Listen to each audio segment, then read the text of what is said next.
Okay, board members, moving on to agenda item 5 with our Law and Licensing Committee. Let's turn time over to Chair Carey. Thank you, Chair Hymas. Moving to item 5.2 R277-333. This is the Registered Apprenticeship Program for Teachers.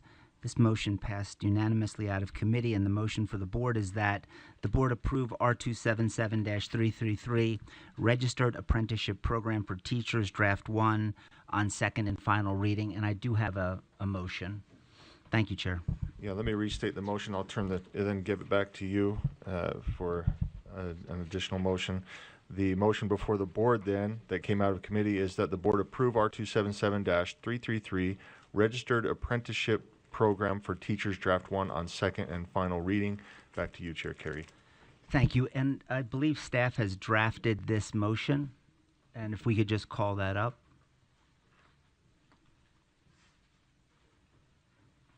This is the one, I think, on line 75.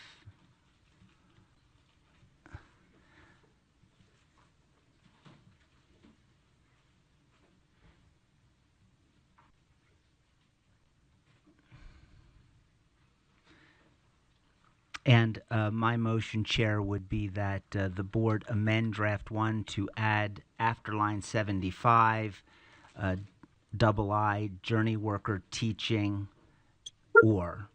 And I have spoken to staff about this, and Dr. Height is prepared to address and answer questions regarding it. Let's get the motion on the floor, see if we can get it seconded, and then we'll speak to it. The motion then from Chair Carey is that the board amend Draft 1 to add after line 75, double I, journey worker teaching, or. Do we have a second? Yeah. We have a second. Back to you, Chair Carey. Thank you, Chair. Yeah, I think this adds, it brings us in tighter compliance with the statute that was passed, but I have asked if it's appropriate to have Dr. Height address the motion specifically. Dr. Height, please.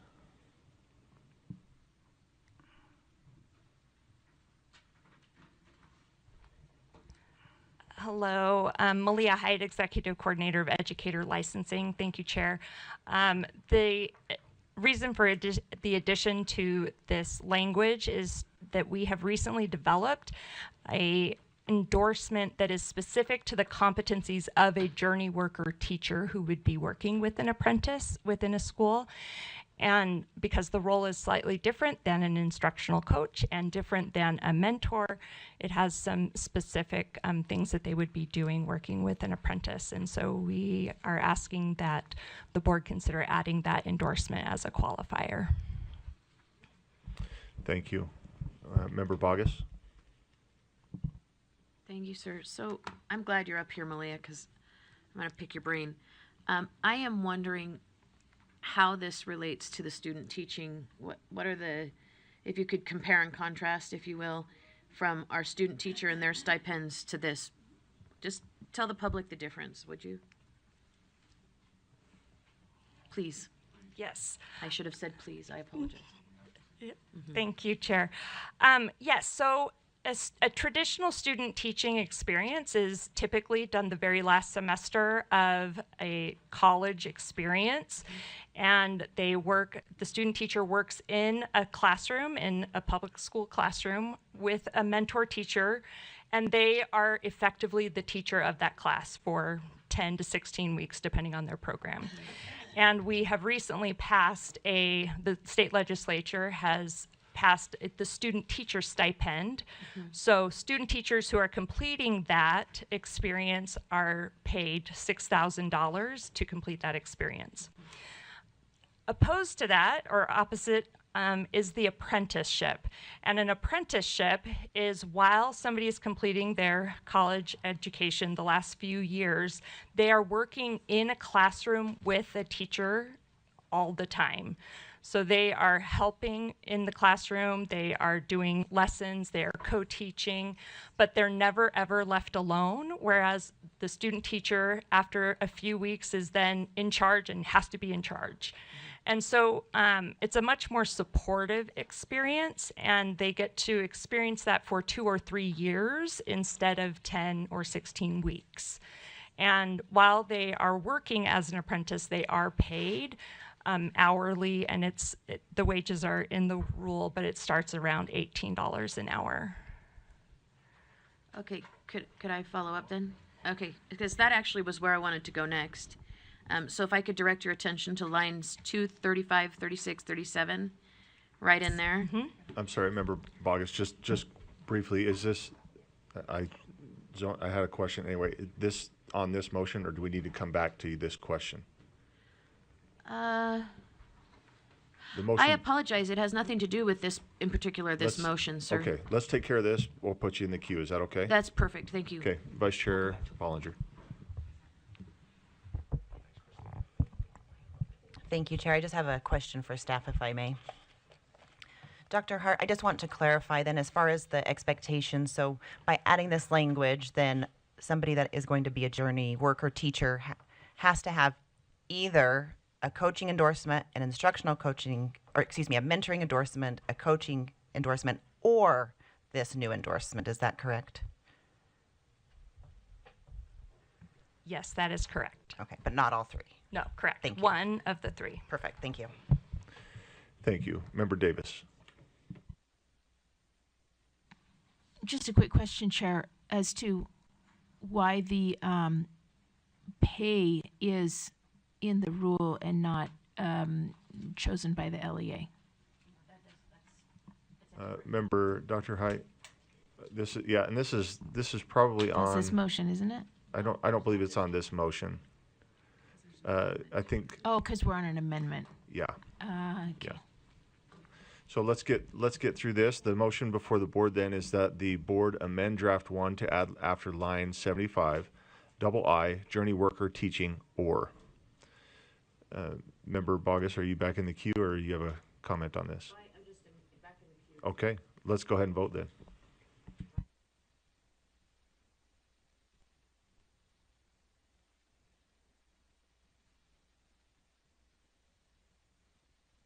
Member Brinton? Yes. Thank you. Looks like that passes unanimously. So back to draft 1 as amended, and over to Member Bogus. Thank you. I think Member Davis might be headed here too. But if we go down to line 236, actually, let me put my glasses on.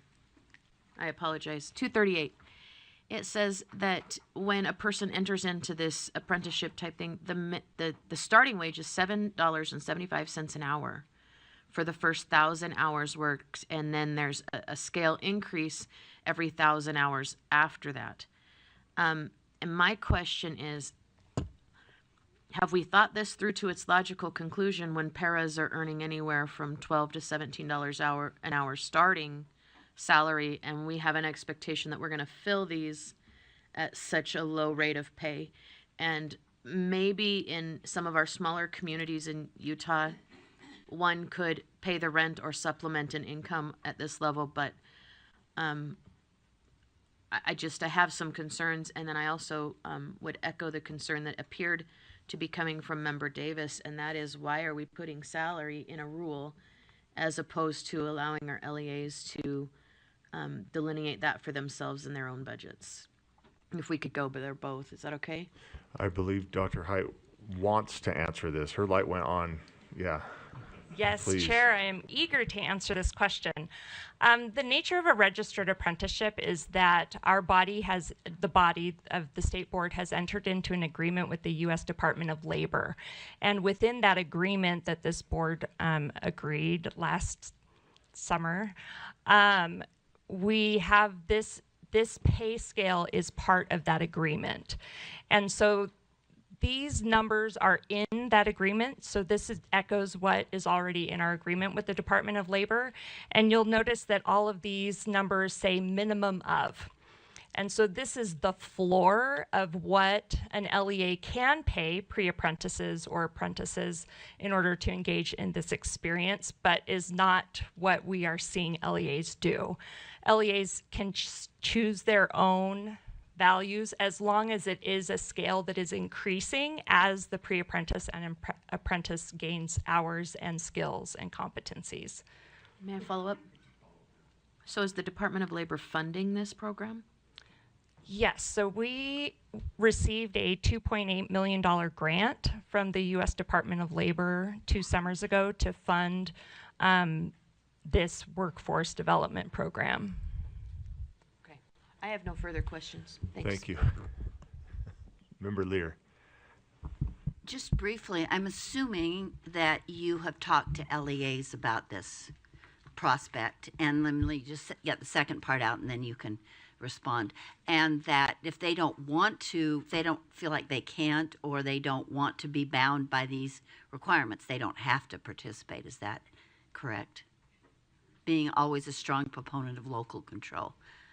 Yes, absolutely. So this is a program that LEAs may opt into, and we are seeing many LEAs opt into this program, but it is fully optional. Thank you. So the motion before the board then is that the board approve R277-333, Registered Apprenticeship Program for Teachers Draft 1 as amended on second and final reading. Let's vote. Member Brinton? Yes.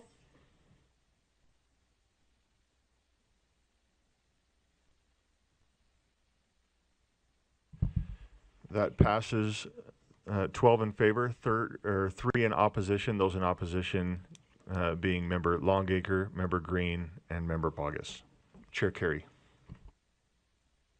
Thank you, Chair. The next item is 5.3, data sharing agreement with, I believe it's Marika Timmer, and the motion for the board is that the board approve the data sharing agreement with Marika Timmer, USBE 25007 3RA. Thank you. The motion before the board then is that the board approve the data sharing agreement with Marika Timmer, USBE 25007 3RA. Let's vote. Well, Chair, Oh, please. yeah, I would, if Director Chalice is here.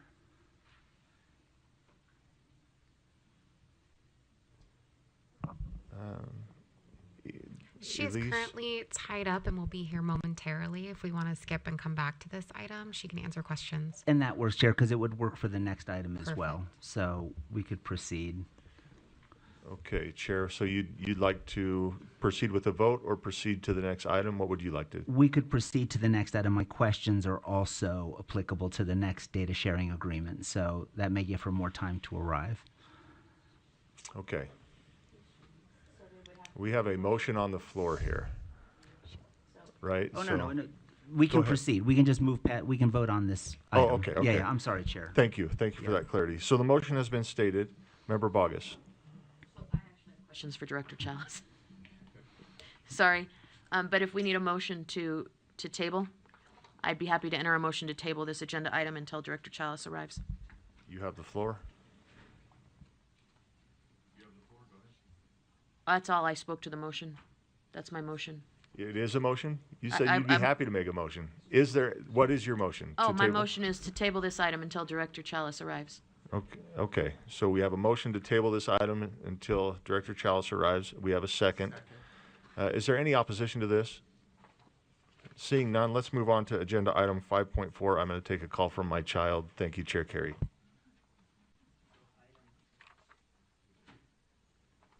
What about the bylaw? Oh, sorry. I should not be doing.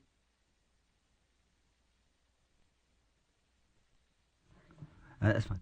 Item 5.4 is a data sharing agreement with Utah Department of Health and Human Services, USBE 25007 81AA. And the motion for the board is that the board approve the data sharing agreement with Utah Department of Health and Human Services, USBE 25007 81AA. Thank you, Chair. Are there any discussions to this motion?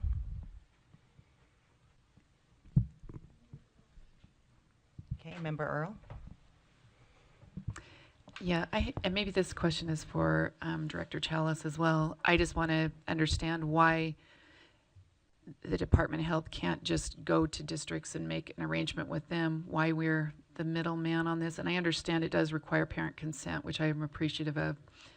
But is there some reason, why are we directing it? So. Director Chalice, do you need a second? Actually, yes. Can we I just, do.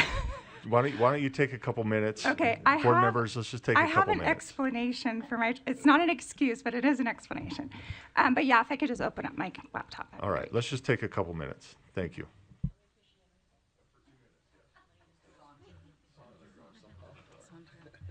You're gonna what? Oh, no.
Board members, we are ready to get back to it. So if we'll go ahead and take our seats, and I believe our question was directed from Member Earl, as I just waited for her to take a bite of something. So when she's ready, Member Earl, will you just restate your question? I will try. So the question is, why can't districts just go, or why can't the Department of Health just go and make arrangements with specific districts? Why are we the middleman? So. Chair, also, can I just give a little excuse for myself? I had a family friend arrive from Pakistan late last night, and she's going to be staying with me for a couple weeks. So this morning I was getting her settled, and she's obviously like nervous to be in a new country. So it's not professional of me to arrive late, but that is the explanation. Okay, so to answer your question, Member Earl, maybe I'll just kind of step back and explain the relationship here because it is a little bit complex. So I want to say about a year ago, the Department of Health and Human Services did indeed partner with selected schools from selected LEAs. And they obtained parent consent, and they got conducted the dental screenings and so on. That was sort of phase one of the project. The statisticians, so what's being asked of the board today is another level to that, which necessitates data from all LEAs. And specifically, we're looking for not student level data, but aggregate data from schools surrounding gender and race and ethnicity. The reason for this is because the statisticians, and yes, the Department of Health and Human Services does have statisticians on hire, that they want to use the data that they collected from a small sampling of schools and appropriately indicate in their report to what extent those schools were representative of Utah at large. Technically, yes, I think, Member Earl, they could reach out to every LEA and obtain that data. They could do that, but they came to the board hoping that that the board would be comfortable sharing this aggregate data with them. If that answers the I question, think Chair. we have a follow-up from Member Earl, then over to Chair Carey. Yeah, so it's not data that's already available? I mean, that seems like broad data that would be available. That's why I was confused why they're coming to us. So we're holding the contract for the whole thing, kind of the privacy element to this. Is that accurate? Or just to the piece they're asking? They're still going to go out to LEAs and collect, Yeah. to get an agreement with them? Or is this the Yes. agreement? So this agreement does address only that second phase of the project that I described. Okay. And you mentioned the point about this data being public. Typically, this type of data would be public. It's like how many kids are in the school, and how many kids are boys, and how many kids are girls, and how many kids are white, and how many kids are non-white.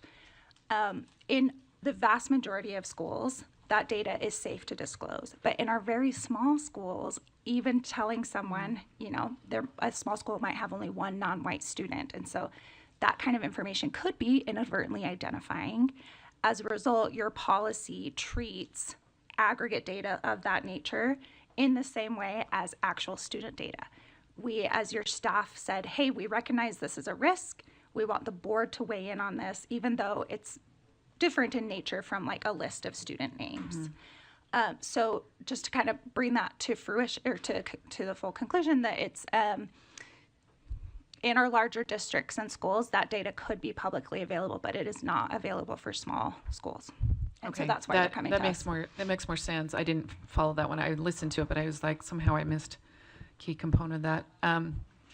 One other question. Should have wrote it down. We could come back to you if you'd like. Okay, Okay. Chair Carey? yeah. Thank you, Chair. Director Chalice, just a handful of questions on this. Do students and do the parents have to opt in to surrender this data, or would it just be if we approve it, the schools hand over their data? Yeah, that's a great question. And I'm so sorry I'm going to answer a little bit in the weeds again. For the purpose of this particular agreement, no, the parents would not opt in. Just a reminder that there is no PII as we typically define it in this agreement. This is counts of students in schools. So answer your question, no, parents would not consent to this. However, as a reminder, the first phase of the project, there was parent consent when DHHS was working directly with the schools to determine which students could conduct the dental screening. There was a parent permission form there that also not only permitted the DHHS to conduct the dental screening, but also to use the data for the purpose of this study. Ooh, I'm trying to read it. Does that answer your question? It does, but it begs another one. Chair, may I? So if they are, and if you answered this, I apologize now. If they already granted the consent, are they expanding what they want? Like generally, if you give consent, you don't need to keep getting consent. So why is this before us? Yeah, that is a good question. And this is a very complex arrangement, so I totally understand the questions. The sampling that was conducted with the parent consent that I mentioned was, I want to say less than 50 schools. So it is likely representative of the state at large, but it was far away from every student in the state, or even every school in the state, or even 20% of schools in the state. It was a pretty small number. And so what's being asked today is for some aggregate data to then take those results and say, how does this compare to the demographics of other schools in the state?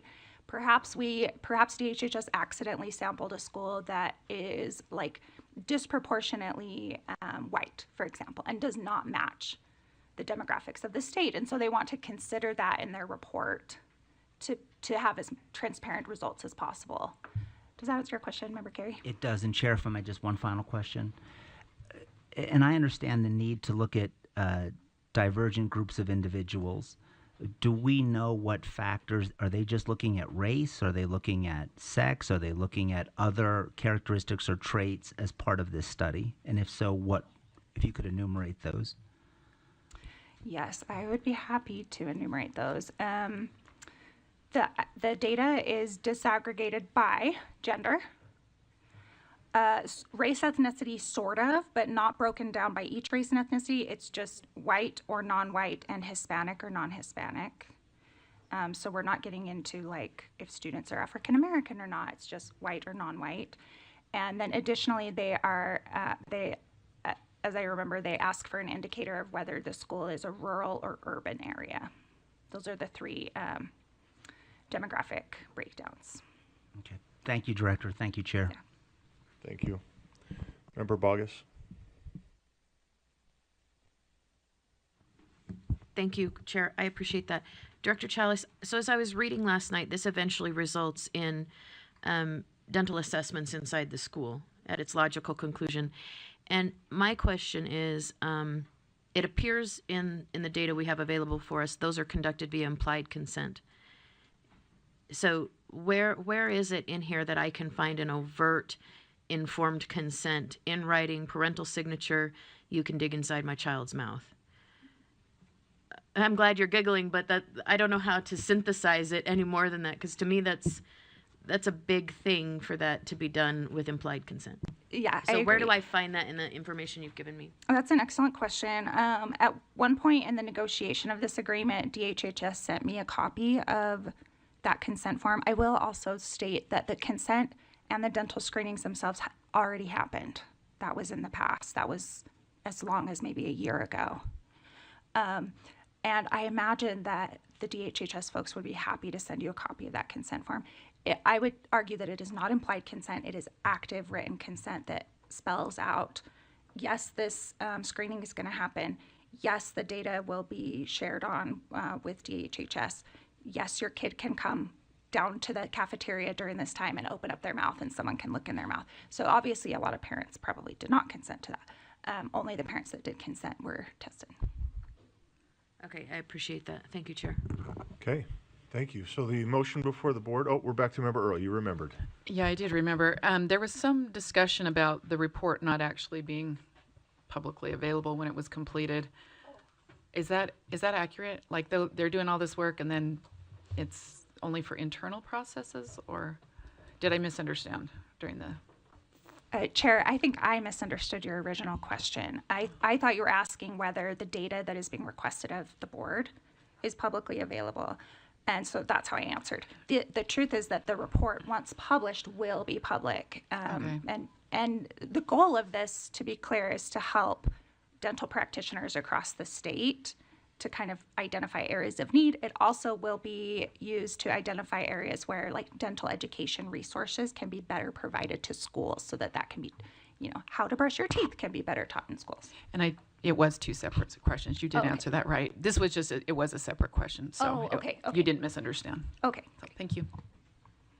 Thank you. The motion before the board then is that the board approve the data sharing agreement with Utah Department of Health and Human Services, USBE 2500781, AA or IAA. I'll let you decide. Let's go ahead and vote.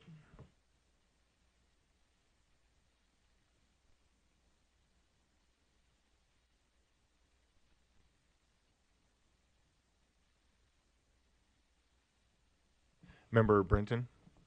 Oh, no.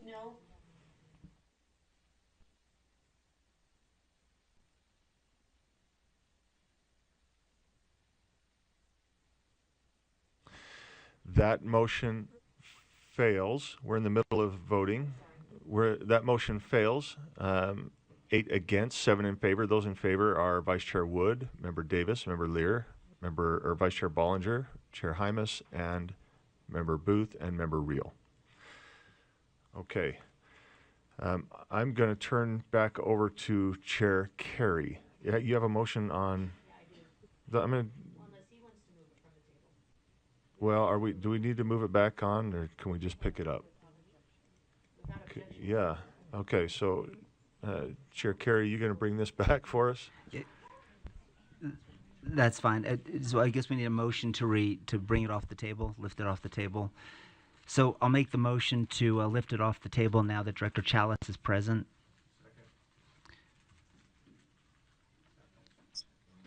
Are there any objections? Okay, thank you. This is going back to item 5.3. This is the data sharing agreement with Marika Timmer, USBE 25007 3RA. And the motion before the board would be that the board approve the data sharing agreement with Marika Timmer, USBE 25007 3RA. Thank you, Chair Carey. The motion before the board is that the board approve the data sharing agreement with Marika Timmer, USBE 25007 3RA. Back to you, Chair Carey. Thank you. And Director Chalice, these are maybe not specific to Marika Timmer, but they're included in her submission as part of the paperwork. And so I just wanted to go through these. In our agreement that we give to the researcher, in paragraph 10 is our indemnity clause. And as I understand that, it says, look, researcher, if you do something that results in you getting sued or USBE getting sued, you're going to have to indemnify us, generally speaking. Do we do anything as an organization to make sure that they have the ability to indemnify? Or is that just a, yes, I'll do it, I'm going to sign the paperwork?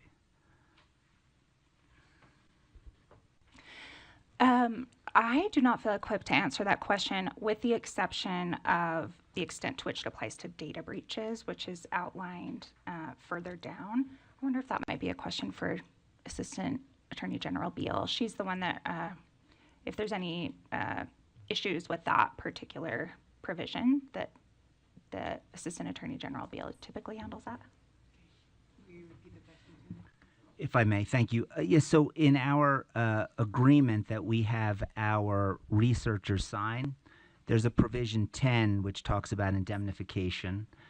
And I just wanted to know, do we require proof of ability to pay as part of our agreement? Like, do they have to show us an insurance contract? Do they have to show us that they have the means and the funds to satisfy any lawsuit that's made against USBE? I apologize. I'm also going to kind of kick the can down the road. I think this is probably more of a Michael Iwasaki question. I don't know the answer to that. Where's that guy who had the robe this morning? Maybe bring him back. We can ask. I mean, I don't know where Michael is. And Chair, like I said, it's not specific to this. I just wanted to know. And then I just have maybe 3 other questions, if I may, on this agreement. Let's move forward with the questions. Superintendent Hart is reaching out. Okay. And then Director Chalice, if we go to section 40, under security and protection of data, and I know that we spoke about this before, one of the concerns is, yes, I think the board does a great job with due diligence in making sure we know what the researcher wants, why they want it. But part of it is once they have it, what protections do they have in place? And specifically, I just want to focus on these last 3. 40.7 talks about the level of encryption that has to be used. Does USBE engage in any type of verification with the researcher that, they're complying with 40.7?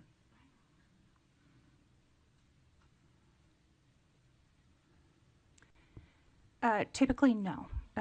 We do have in each of our agreements, we maintain the right to audit any recipient that receives personally identifiable information from our agency. But that right to audit is rarely exercised. But there have been instances where we have conducted an audit of that. And does that right to audit only exist where we're sharing personally identifiable data, or is it just included in all of our agreements?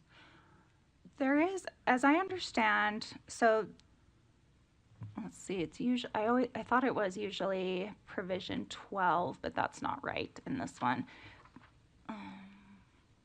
In some of our agreements, I've seen it higher, higher up in the terms and conditions, and it's written in such a way that my understanding is that it was written to be much broader than an audit of privacy and security.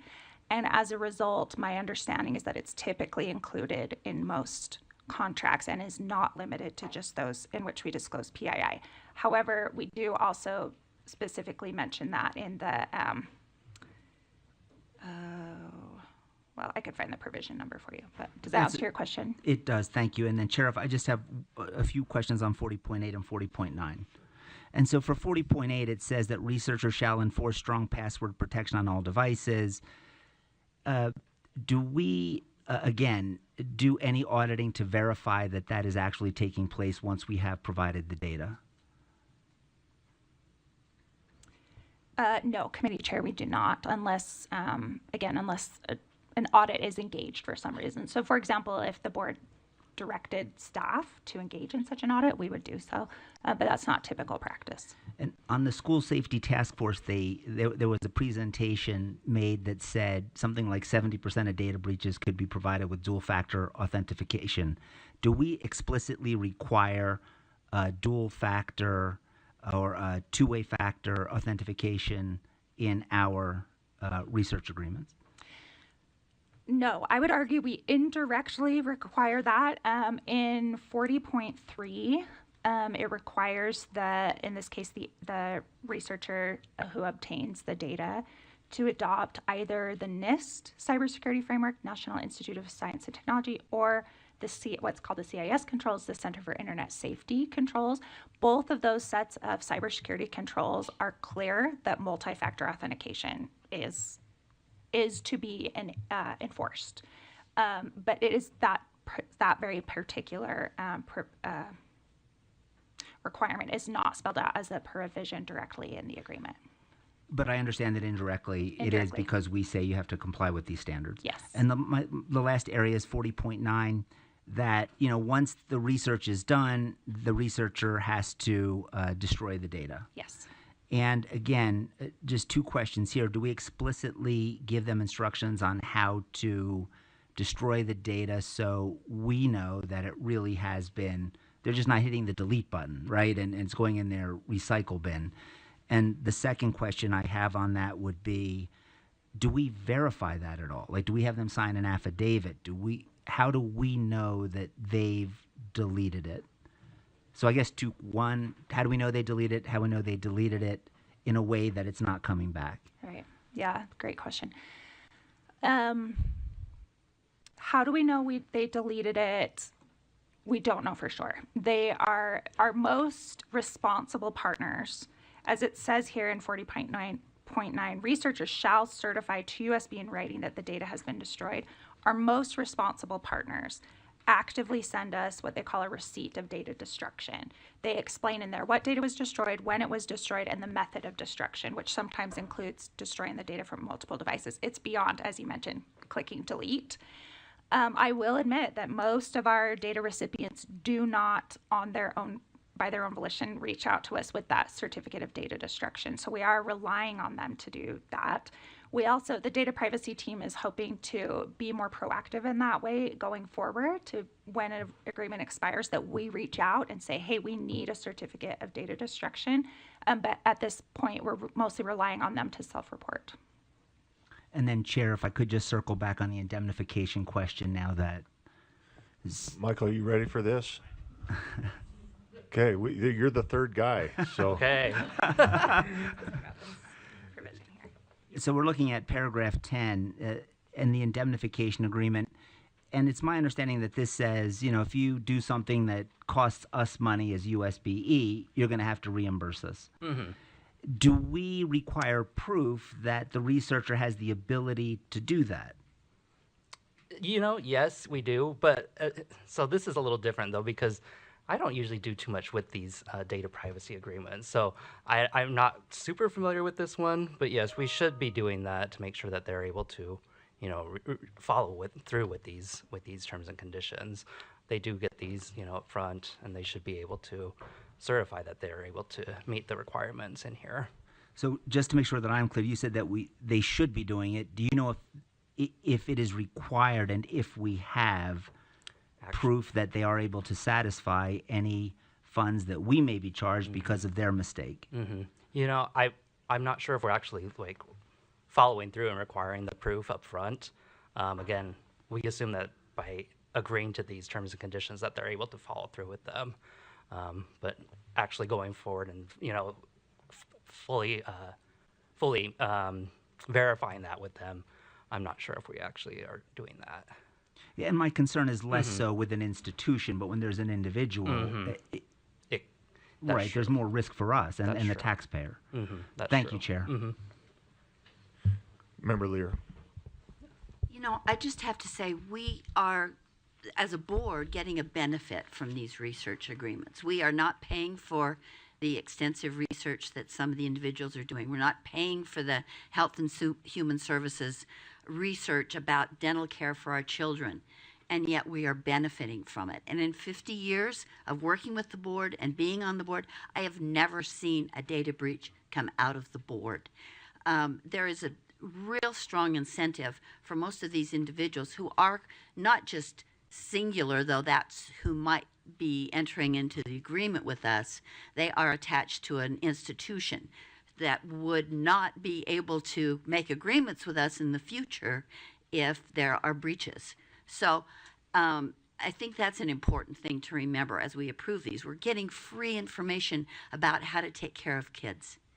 And it is a really important, they're important issues. Secondly, in the committee, we carefully reviewed these. We had the person in front of us asking, we could have asked the same questions. And I think if we didn't take that opportunity in the committee, which I believe we did, and talk about the value to the board of this information, then we were not doing our job as committee members. So I find it sort of a day late and a dollar short to now be probing these questions that I feel like we thoroughly discussed in committee. And we forget the benefit to the board, which we always specifically ask, what will be the benefit to the board? What will be the benefit to the children in schools from these agreements? And they're all very forthcoming, and you will receive our information. You will benefit from our studies. So I think we also have to look at that side of it. Not only looking at could there possibly in a million years under the worst of circumstances be a breach, maybe, that I've never seen in 50 years. Seen them in big school districts, but never with the board. I think we've had data privacy officers. We have in the last 10-ish years had contract review officers who were attorneys. So I think we've done everything we can do to protect ourselves and the data. And we should respect that and say we need this information and we don't have to pay for it, and honor the work of the committee. Thanks. Thank you. Chair Carey. Yeah, I'm going to vote against this because I want to make it another 50 years where there's no data breach. And I think that what we can do is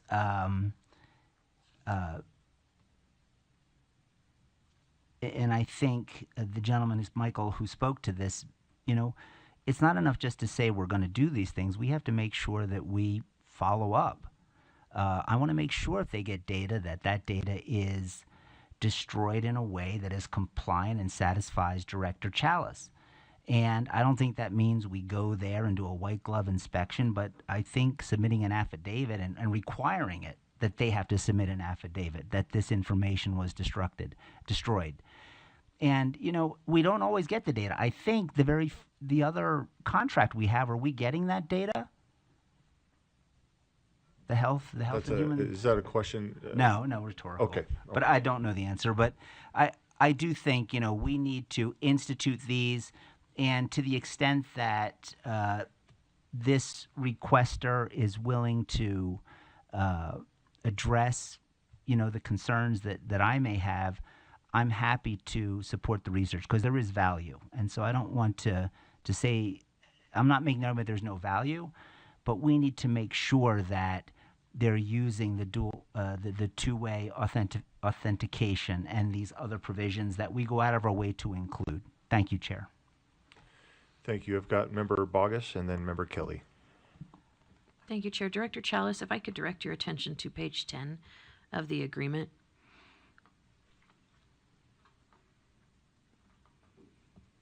Okay. Under the terminology data linkage, there's obviously a number of sentences there. And if I could be bold, I'm just going to synthesize them and say he wants to study this across years and across schools, but he's going to keep school IDs and student IDs anonymous to de-identify data. Doesn't that just destroy the whole research project? I don't see that actually working with what the intended purpose is. And then my second question is, there appears to be, and I use the word appears purposefully because in the summary of actions, it uses the word that he would like to study and analyze English learners' access to higher academic coursework. And they already have access, and to deny access is not legal. But in the thing, it seems that he wants to do a data analysis, which are two completely different things. And I don't think the way it's articulated here would ever actually work. Can you maybe just respond? I don't know if there's a question in there or not. It just doesn't reconcile at the end of the day. Thank you. Yeah, thank you, Chair. I think Marika might also be online. And I believe, so Marika is a she, just to clarify. Hi. Oh, you're just fine. She is online? Okay, great. I think I'll maybe take a first stab at it, but I specifically wondered if Marika might want to speak to some of Committee Chair Carey's questions, if that's of interest to him. But I'll take a first stab at your issues, and thanks for being here, Marika. The person to blame for the language in this summary is me. I usually write those. So to the extent that I used the word access, that was my bad. And then Marika was the one who drafted the language and the purpose of the study, which I agree with you is a more accurate representation of what she's trying to study. To your point about the data linkage section, as always, I'm trying to figure out how much to get in the weeds. There are sort of like degrees to which we protect data. Anonymization it is possible to anonymize data while simultaneously keeping it student level. For example, if you create a strong enough unique identifier and remove demographic data, then it is possible to truly anonymize a data set while still having this row is this student, this row is this student, this row is this student. So I don't see those terms as in conflict. I think if it said something about that Marika would aggregate the data and then conduct the study, I would agree with you that doesn't really work for the purpose of her research. But that's not what she's proposing to do here. Thank you. Member Kelly.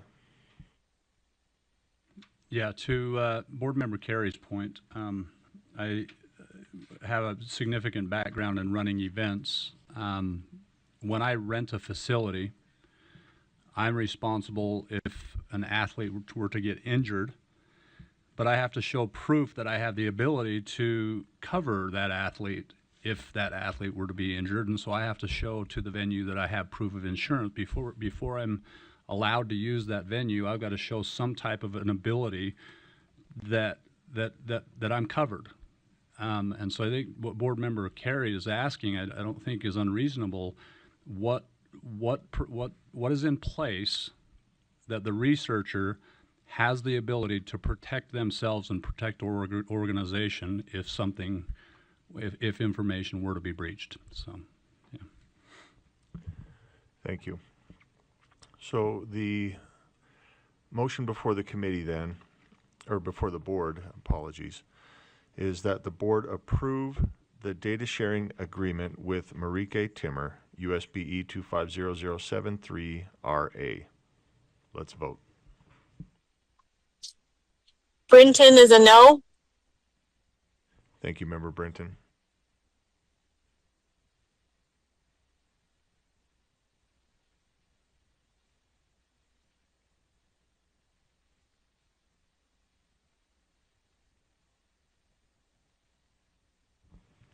This fails. 8 in opposition, 7 in favor. Those in favor being Member Wood, Member Davis, Member Bollinger, Member Booth, Member Reel, Member Earl, and Member Lear. Thank you. Back to you, Chair Carey. Thank you, Chair. The next item is 5.5, Amendment to Board Bylaw Article 9. And the motion for the board is that the board approve Board Bylaws Article 9, Direct Employees of the Board, Draft 1. Thank you. The motion before the board then is that the board approve Board Bylaws Article 9, Direct Employees of the Board, Draft 1. Seeing no discussion, let's vote. Member Brinton? Yes.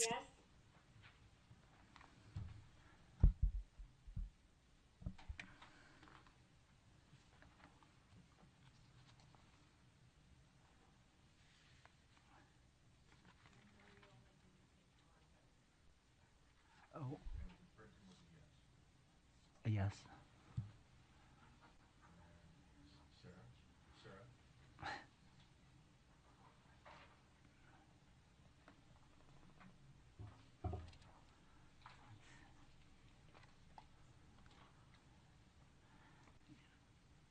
That passes unanimously. Back to you, Chair Carey. Thank you, Chair. This is item 5.6, Amendments to Board Bylaws, Article 4, and there is no action for the board this month. Thank you. So item 5.7, R277-211, Utah Professional Practices Advisory Commission, UPAC, Rules of Procedure, Notification to Educators, Complaints, and Final Disciplinary Actions Amendment. And again, there is no motion before the board. If I can continue. 5.8, R277-613, LEA Policies and Training regarding bullying, cyberbullying, hazing, retaliation, and abusive conduct amendment. And the recommended, the motion for the board is that the board approve R277-613, LEA Policies and Training regarding bullying, cyberbullying, hazing, retaliation, and abusive conduct, Draft 1, on second and final reading. Thank you. So the motion before the board is that the board approve R277-613, LEA Policies and Training regarding bullying, cyberbullying, hazing, retaliation, and abusive conduct, Draft 1, on second and final reading. Back to you, Chair Carey. Do you want to? I would just wanted to make a motion on this and when appropriate to do so. Thank you. I believe it is appropriate. I've got Member Bogus in the queue for general questions or a motion, Member Bogus? Likely both, but I'm happy to. Okay, we'll go over to Chair Carey. And so my motion would be to strike lines 49 through 52.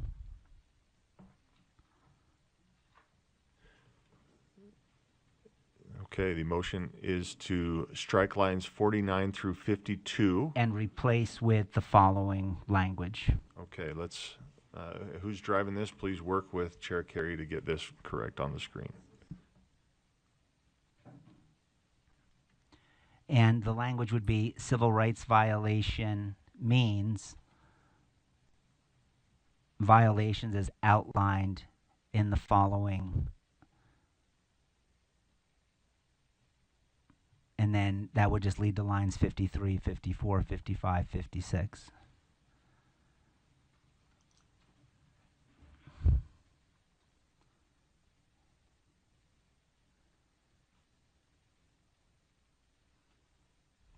Does that look correct, or Chair Carey? It looks like what I said. I don't know if it Don't know how it's going to look in the context. So yeah, I'll leave that language, and if someone can if they feel they can make it clearer, I'd be happy to entertain that. But then if I could speak to it. Yeah, so the motion then is that the board strike lines 49 through 52 and replace with the following language. Civil rights violation means violations as outlined in the following federal laws. Do we have a second? Second. Back to you, Chair Carey. Yeah, and I think this is important because as I read this, it looks like this board is trying to say that a civil rights violation would be bullying, cyberbullying, harassment, hazing, if found in conjunction with any of these federal laws. Well, I haven't read the totality of Title VI of the Civil Rights Act of 1964, Title IX of the Education Amendments of 1972, Section 504 of the Rehabilitation Act of 1973, or in its totality, Title II of the Americans with Disabilities Act of 1990. So rather than us saying what the federal law says, let's just say, if you violate these federal laws, there's a civil rights violation. And I think we are expanding that to include these bullying, cyberbullying, and harassment. I think let the federal law speak for itself. If there's a violation, the law will address it. And if it's not, there isn't.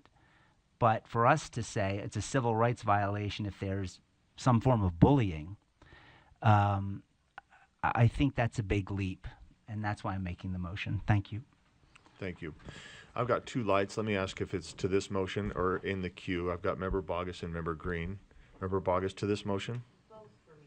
I would like to be in the queue, but I would like to ask something to Carrie. Okay, go ahead. So, Chair Carey, if you could, are we trying to imply that an LEA or the designee at an LEA can determine that a civil rights violation has taken place, or should we put language in here that outlines this and delineates it even further, that a civil rights violation means a concluded investigation and finding per OCR? Because I would not want our LEAs to start taking on the role of the Office of Civil Rights. So it's a question, and hopefully you understand what I'm trying to say. I think I do understand, and I think I agree that I do not want our LEAs in the position of having to decide or determine what Title IX of the Civil Rights Act of 1964, Title VI of the Civil Rights Act of 1964, Title IX of the Education. I don't want our LEAs to be put in that position. So let's just set the standard as this is what federal law says is a violation. If you're found in violation of this, you've committed a civil rights violation. I don't think we should be nibbling on the edges of federal law and trying to merge it with our standards. This standard addresses bullying, cyberbullying, and hazing. As a body, we can define what those are. I am less comfortable defining what federal civil rights law is. Thank you. I appreciate that, and Yep. I would like to stay in the queue. Thank you. Sure. Member Green to this motion? No? Okay. Elise? Apologies, Chair. We just have some concerns, not with necessarily making changes, but just making sure that we are still in line with federal code and making sure that this is all the right language. Is there any chance that we could pass it as is and bring a motion, or delay this item and we'll come back to it after we've had some time to assess the potential unintended implications of language changes? Chair Carey, your motion?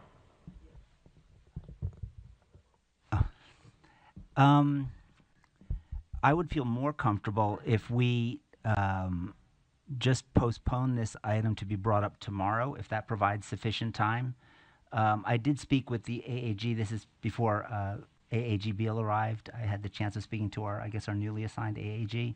And unfair to put her on the spot, to understand 5 big parts of federal law in 5 minutes. But I am happy to, if it's appropriate, make the motion or entertain the motion to postpone this till a time certain tomorrow or somewhere on the agenda tomorrow, and I'll defer to leadership on what works best with their agenda. So, That's a good. okay, so there's not an official motion on the floor yet, so over to you, Member Bogus. Thank you, and I appreciate that because I'm hoping that this could maybe lead into a better conversation tomorrow. If I could ask the Chair of Law and Licensing, is there a reason other than the terminology is not used that our work on accountability practices was not included in this rule and referenced?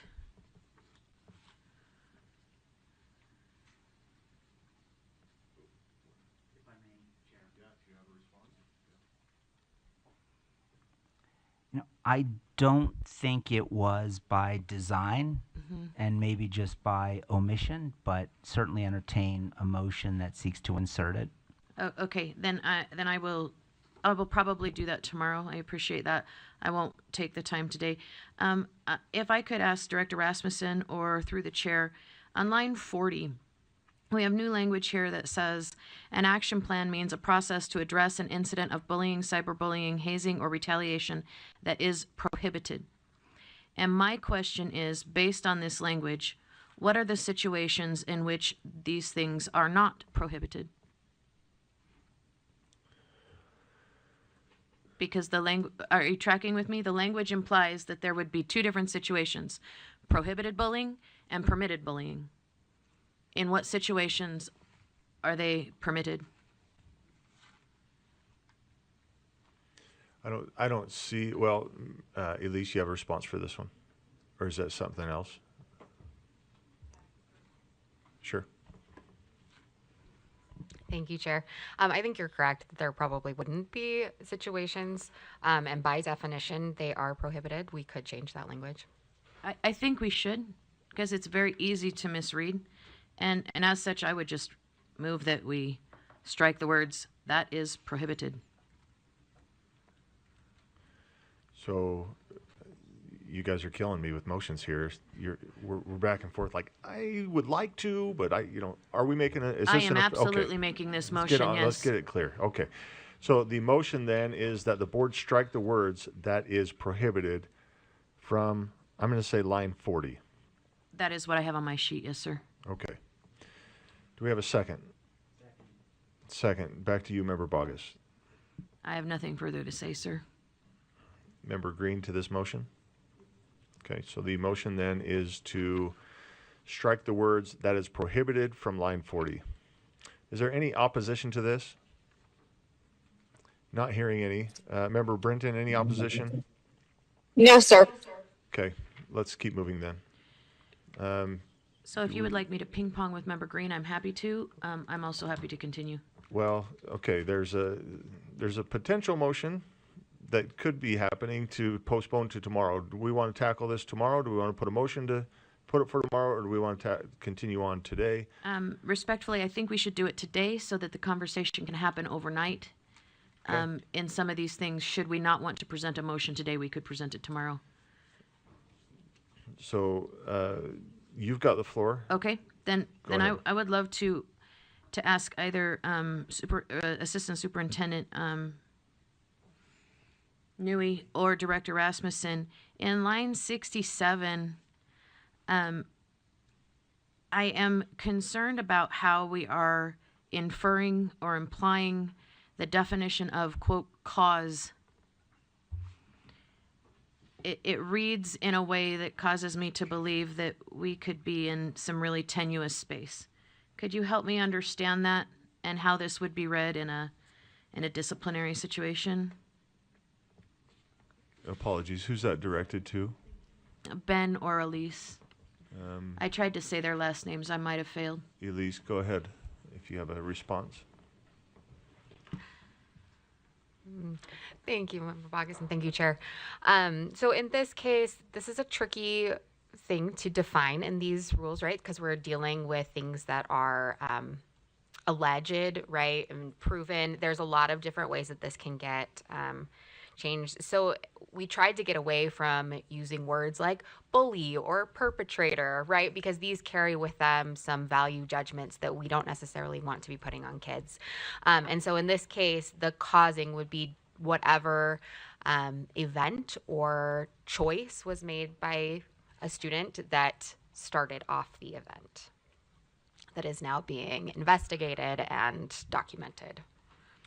Thank you. Follow up, Member Bogus? No, I would like to meet with Mr. Carey and work on this language overnight. I just see as like when you walk through that in a school, that is just, its logical conclusion is in a really weird space and possibly not a good space.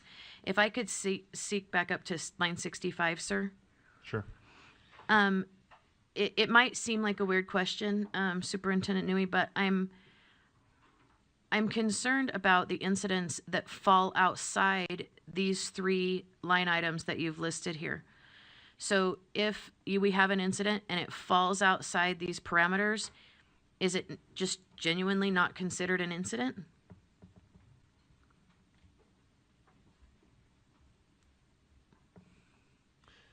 Can I respond to that? It does say a single incident may involve, and then it has, the may is the thing here.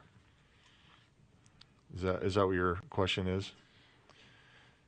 Well, my question, I think, is, if I were to be more direct, are we allowed, within our system to adjudicate that which is not mentioned here?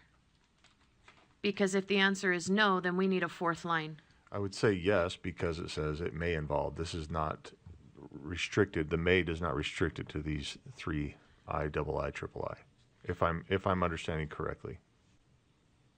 Are we confirming with our counsel, or are we moving on with the legal advice of Mr. Hymas? And I'm being serious, not trying to be facetious. But I'm not trying to be facetious. yeah, no, I'm looking over at staff. I would agree that it is widely open for us to investigate. Incident is defined by code, so we are referring to code as this is the definition of incident, and we are clarifying that an incident of bullying, cyberbullying, retaliation can include these different variations, because these are questions that have come up in the past from LEAs, and we wanted to make sure that they were included in the rule. Okay, I appreciate that. Sir, may I? Yeah, after you apologize to me. No, I'm just kidding. Keep going. My legal advice is always sound. Chair. Dear Member Chair, Vargas, yeah. I am deeply sorry. Thank you. Public record. Okay, so in line 97, I'm perplexed as to why we say school administrator or designee, when if it doesn't matter, why don't we just say designee? Will you repeat the line? Member Bogus, my Line apologies. 97, sir. As I read through this, we say designee, designee, designee, designee, and then here, in designee, it says administrator or designee. But why can't we just say employee? I'm just genuinely, because it appears as if, I don't know, it doesn't read right considering the greater context of the whole rule. Yeah, Elise, you've got an answer? Go ahead. So my understanding is that the school administrator has the authority to deal with these issues, right? We don't want any school employee being in charge of investigating civil rights violations, those kinds of things, right? That takes specialized training and understanding. However, there are instances where there is a designee, but we want the school administrator to be in the role of deciding who that designee is. And so that's why we clarify that here, that the school administrator is ultimately responsible and that they can choose someone to be their designee. Oh, that does make better sense. I appreciate that response. Okay, I think I have one final question, sir. Okay. In line 130 to 133, it indicates that the board may interrupt disbursements of funds consistent with subsection X, X, and X, and it goes on.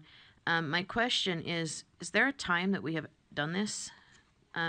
Because that may precipitate a motion.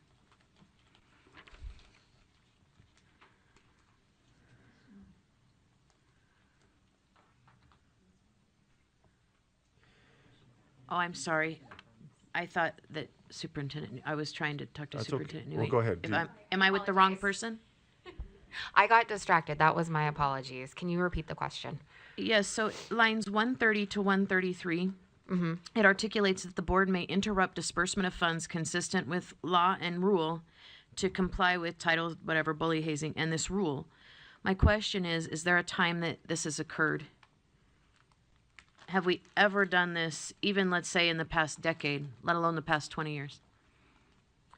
Not to my knowledge specific to this rule. However, the board does have that authority, and we have exercised that authority for other areas of compliance with rule. And that always is the case with these rules, right? That is the mechanism by which we can ensure compliance if it gets to that. Okay. And then my last one is in line, oh, I apologize, sir. We're just trying to reach out to Scott, who would have he would have done that? known this. So we might Okay. have an answer for you Okay. in a few minutes. My very last question, Chair Hymas, is in line 147. We're listing the things that LEAs have to, going up to number 1, it says they shall develop, update, and implement policies that include a prohibition on, and then there is a list. So if I can draw your attention, Superintendent Nui, to line 147, it says that the creation and distribution of non-consensual intimate images, that is prohibited. So by default, you can create and distribute consensually intimate images. And it's a little bit rhetorical, but I just want to make certain that when we're writing this, we're super clear on what we mean. So if you could please address that for me, because I think we need to maybe make an amendment there so that we are tightening up that, because just because a young man or woman allows someone to take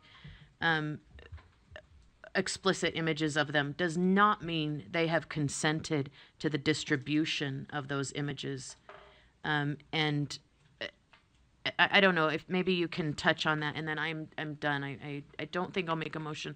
I'll wait until tomorrow, but I appreciate the time, Chair. Thank you. Elise, you have a response? Thank you, Chair. Yeah, so this is something that we talked about during committee.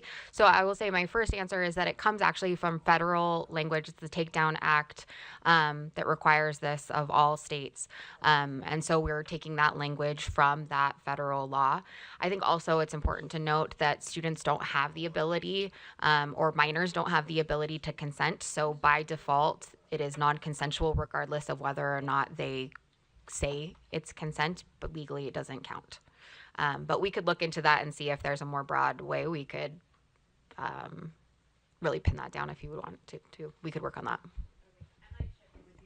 Thank you. And I believe we have an answer to your previous question, if that's okay. Superintendent Hart?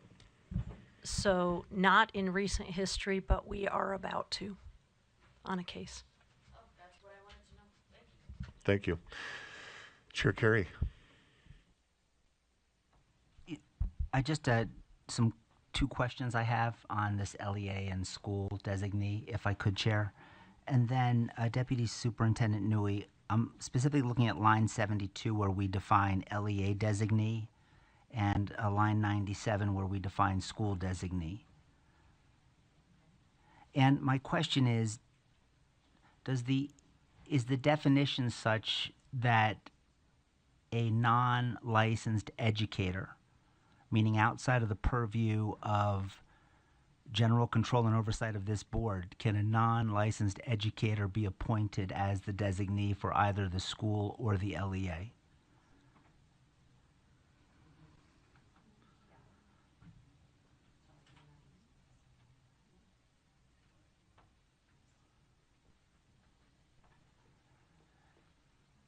It's a good question. Chair, if I may. Yes, please. Thanks. So I would say for LEA designee, just looking at the definition, the qualifications for a designee has to be someone who can provide training, oversee implementation, monitor implementation, and assist. So I think there would be very few cases, if any, where someone would have those qualifications and not be an employee. So I think that one has to be an employee by definition. For school designee, same thing. If they have access to investigate allegations, they would have to be an employee because they would not have access to that kind of information.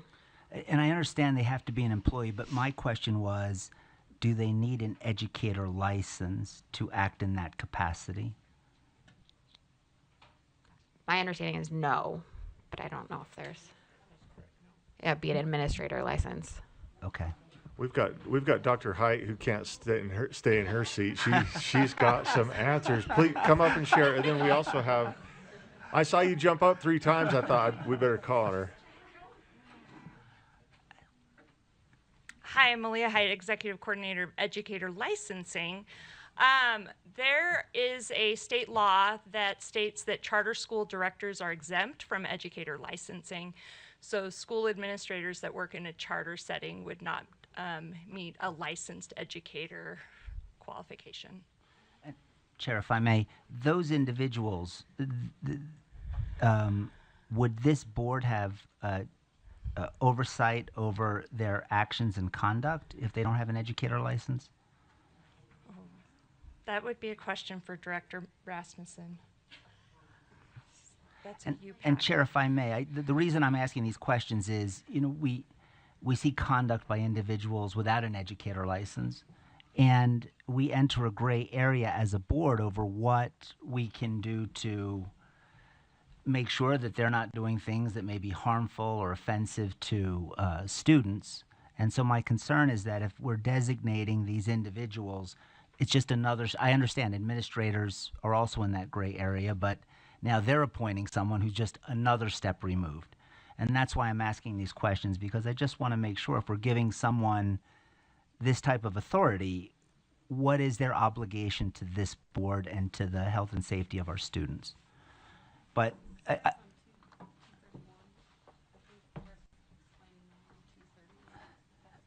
okay. So because this is, I'll make the motion to postpone this tomorrow. I can speak with Director Rasmussen. I don't want to hold up the work of the board. So thank you, Dr. Height. Yeah, so I will make a motion. Do you want to set it for a time certain or a specific place on tomorrow's agenda? And I'll defer to leadership on this. Yeah, I appreciate that. It's not necessarily a time certain. Just after our committee meetings, we do have a designated area for work to get carried over. I believe it's called unfinished business. So we would just, as a sample motion, you might move this item to the unfinished business agenda item for tomorrow. Or what's that? For August 8th, yes. So my motion to the board is that this item be postponed to the August 8th agenda under the unfinished business section of the agenda. Thank you, Chair. Thank you. The motion before the board is to postpone this item, and I'm going to restate this item so we don't get confused on it. This is agenda item 5.8, R277-613. The motion is to postpone this item to the August 8th agenda under the unfinished business agenda item. Is there a second? We have a second. Do you want to speak to that, Chair? No, thank you. Okay. Is there any opposition to this? Seeing none? None. Yeah. Thank you, Member Brenton. Seeing none, back to you, Chair Carey, to keep moving forward on the agenda. Actually, I apologize. Can we take 7 minutes? Please. Okay, 7 minutes, start a timer. Thank you. We'll be back.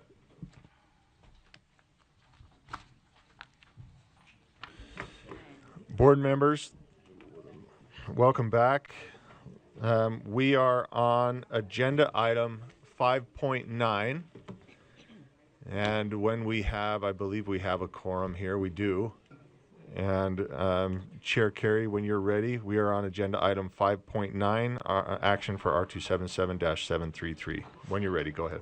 Thank you, Chair. This is item 5.9, R277-733, Adult Education Programs and the incorporated document. This is the motion for the board that the board approve R277-733 Adult Education Programs Incorporated Document, Utah Adult Education Policies and Procedures Guide, Draft 1, on second and final reading.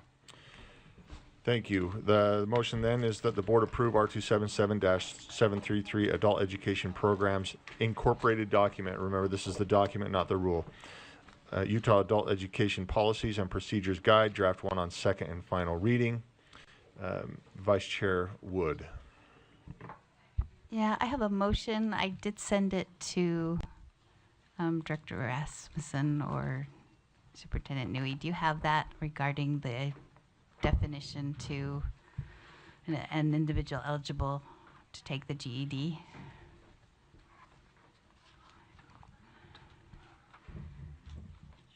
So we made a quick change some months back, creating the focused graduation pathway program, and although it does not align with the adult education when we put in the definition,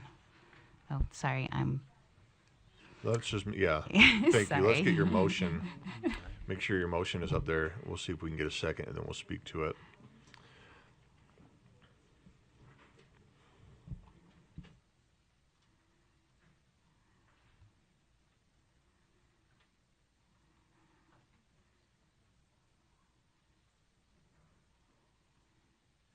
Basically, it adds the words in the last bullet point, or is enrolled in a focused graduation pathway program. Can we, I don't know who's driving, can we scroll up a little bit to get the full motion?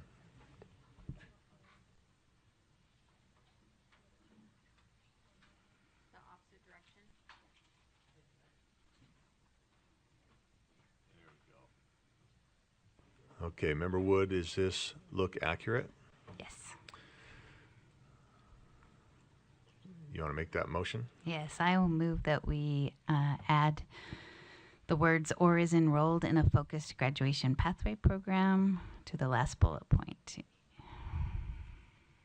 So the underline is the only addition. Is that what I'm understanding? Yes. Yes. So the motion before the board is to add in the document or is enrolled in a focused graduation pathway program.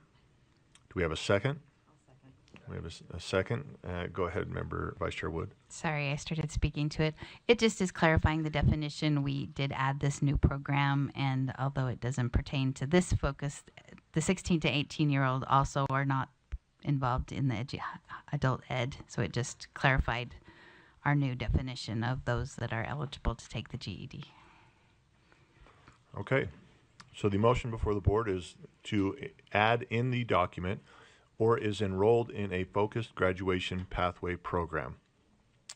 Is there any opposition to this addition? Seeing none, let's accept this, and we will go back to the motion presented as amended, and that is that the board approve R277-733 Adult Education Programs Incorporated Document, Utah Adult Education Policies and Procedures Guide, Draft 1 as amended on second and final reading. Chair? Chair Carey. I may amend my initial motion, and if I could just, I thought we discussed whenever we're doing an incorporated document, that document would be designated by a naming protocol. So it's not just, oh, we have the Utah Adult Education Policies and Procedures, but Edition 5 or 6. So we know exactly what we've approved. And my motion does not, it's just generic. And if I could, I would like to amend it, but I would like to ask staff if they remember what that naming protocol was. Was it the year and the month that the board votes on it? No idea what I'm referring to.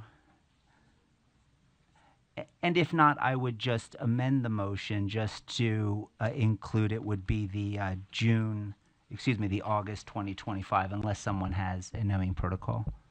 Yeah, Vice Chair Bollinger. Yeah, thank you, Chair. I was just going to add in that we have done that like with the LRBI manual where we were doing the month and the year, so we knew it was the most updated version. So I can see where there would be value in that. So are you So it would have to be, since we're updating it, it would be this month and this year. but do we need to make a motion to do that, or is that in the document already? So it has the the title, right? Utah Adult Education Policies and Procedures, the Utah State Board of Education Technical Assistance Guide, and then it says ADA compliant May 2024. You're saying you'd like to update that to now say August 2025. And the motion as well to reflect that as the one we are adopting or incorporating. Okay. Can we get that motion? Oh, it looks like this, it's staff's already working on it. So Chair Carey, will you just keep an eye on that, make sure it's, Yes. and this would be, because we are changing it a little bit, this would be a substitute motion.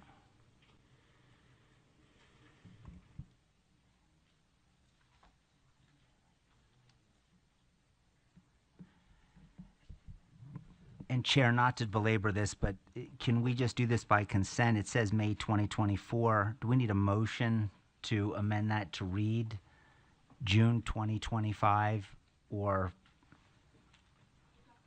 I wouldn't think so, but I'm just being careful. Elise, you have a comment? The document in backup says it's titled the June 2025 draft. So I put that into the motion to reflect that that is the correct draft. Thank you. The version I have has May 2024, but I'll accept. Okay. Once it's excuse me, sorry, Chair Carey. Once it's accepted, then it will be updated to reflect that date. Is that correct? Okay.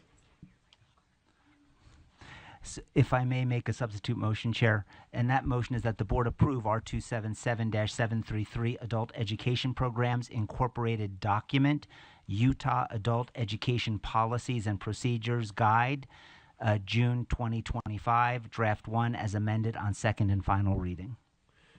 Thank you. It's been stated. Do we have a second?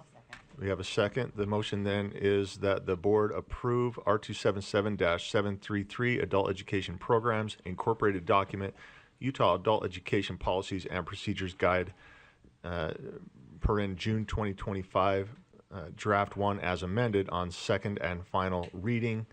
Member Lear? Since we're in the business of nitpicking, I think we need to be more careful about words like guide, because that suggests that it's optional, that it's guidance. I think you could just end it with procedures.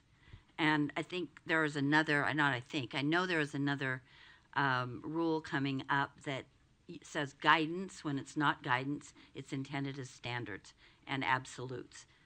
Because I think in LEA or parents or adult ed members and participants themselves could read this as a suggestion, not a requirement.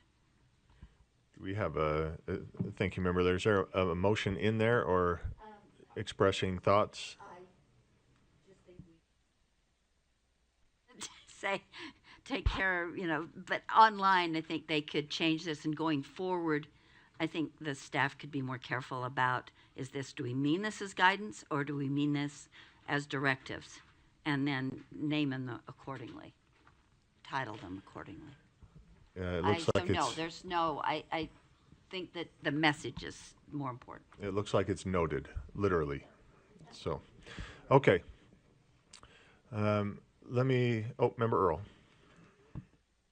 Let's take a clarification. Are you talking about the items within the document itself, or are you talking about just the referencing them in the rule? Because in the document itself, it has program requirements, and then it has program guidance, and it does that throughout the whole document. So I just wanted, are you asking that be changed, or just the references to it? Are you asking Member Lear?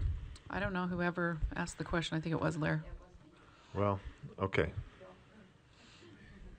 I'm saying if it's guidance, it should be labeled guidance. If it's a directive, it should be labeled a directive or a rule or a procedure, so that it's clear to person who's reading it that it's one or the other.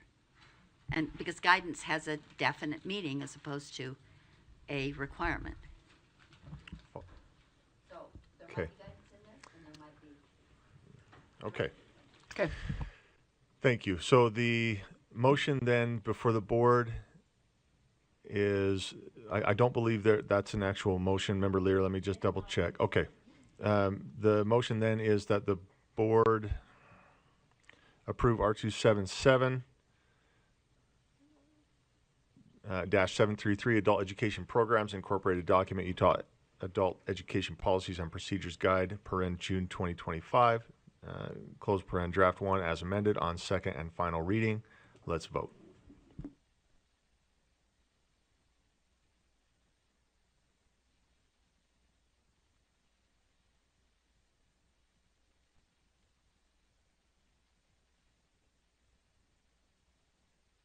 That passes unanimously. Back to you, Chair Carey. Thank you. Item 5.10, R277-733, Adult Education Programs Amendment. And the motion for the board is that the board approve R277-733, Adult Education Programs Draft 1 on second and final reading. Thank you. The motion before the board is that the board approve R277-733 Adult Education Programs Draft 1 on second and final reading. Let's vote.